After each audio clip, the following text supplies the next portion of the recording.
mature way of trading now versus before? Probably not. I'm not used to making 6 times my money in an equity in 2 years, and I'm not Warren Buffett. I think I would have screwed it up 20 years ago when I was good too. What are some things, if there are some things, that you have unlearned over the past 20, 30 years, or you had to unlearn? I don't unlearn anything because scars are something I always keep in mind because they can help you out. But I will say, through a bunch of circumstances that I won't repeat, I was promoted way too early. I was made an analyst when I was 23, and I was made sort of the head portfolio guy by the time I was 26. And I didn't go to business school. So I never learned all the fundamentals I needed to learn in terms of analysis. So I relied heavily, and my mentor was really into it. And back then, nobody was doing it on technical analysis. And I learned all the intricate details of it. Okay, I can unequivocally tell you that technical analysis is about 20% as effective today as it was then because no one was using it. But when everybody's using it, it doesn't work anymore because you don't have a unique thing to act against. So it's kind of sad because it's easy and you can be lazy. You don't have to work that hard. Just look at a chart instead of going into a 10Q and all this other stuff. But technical analysis is a problem. In the same vein, price versus heat news was huge for me for 20 or 30 years. And if you had great news and a stock wasn't responding to the news, 90% of the time, the news was coming that was bad. Unfortunately, around 2000, a lot of smart people started coming to our business. I was the only one in my class, I think, from Bowdoin that went in the financial industry because we've been in a bear market for 10 years. Well, then again, every wise guy learned what I'm just talking about, so it doesn't work anymore. So back then, the company reported horrible earnings, opened down in the aftermarket, and then was up 10% the next day, almost guaranteed to be higher 6 months later. That's not true anymore because everybody else has learned that. So those would be the two big things. I haven't unlearned them, but I don't rely on them to the extent that I used to. They've been loved to death, basically.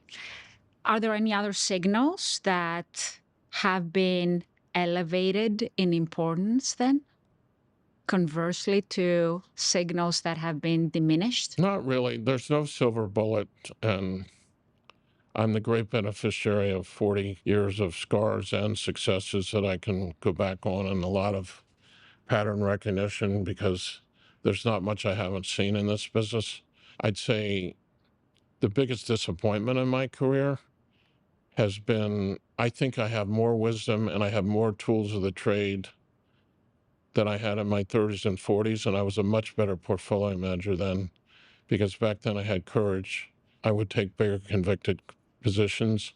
I'm trying to regain some of my nerve just because it's more fun. So you're chickening out? Oh, for sure. I've been chickening out for a long time. I'm Mr. Taco.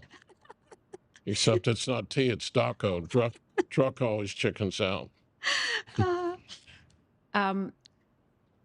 In terms of other maybe experiences that you've had or a chip on your shoulder, do you have a chip on your shoulder that makes you better at this? No.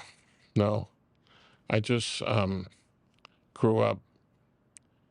My dad and my sisters played games with me all the time. I'm just a really sore loser.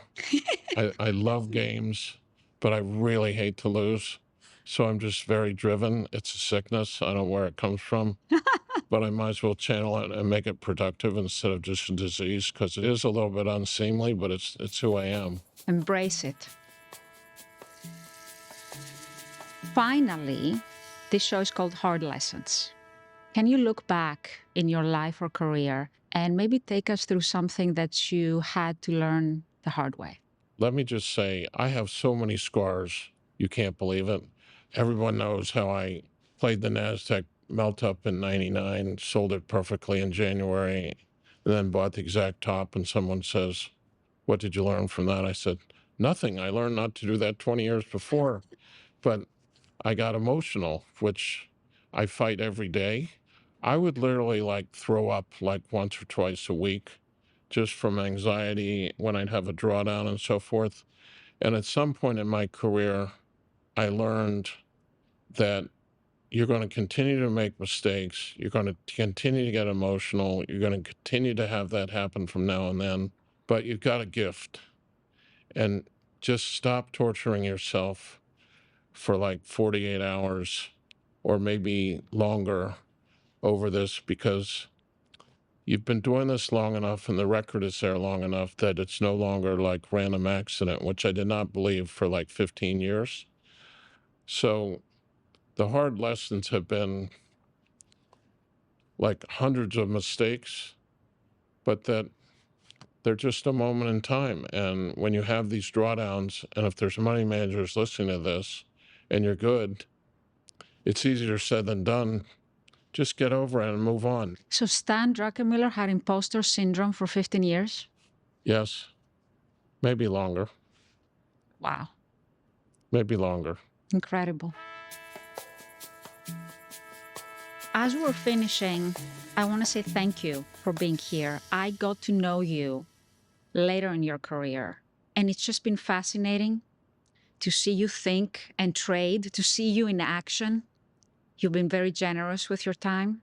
And on behalf of Morgan Stanley, thank you very much. As I said in the beginning, I wouldn't do this for many, and I thank the world of Morgan Stanley, so it was delightful to be here. Thank you, Stan. Thanks, Eliana. You've been watching Hard Lessons, an original series from Morgan Stanley. You can listen to an extended audio version of this episode on Apple, Spotify, or wherever you get your podcasts.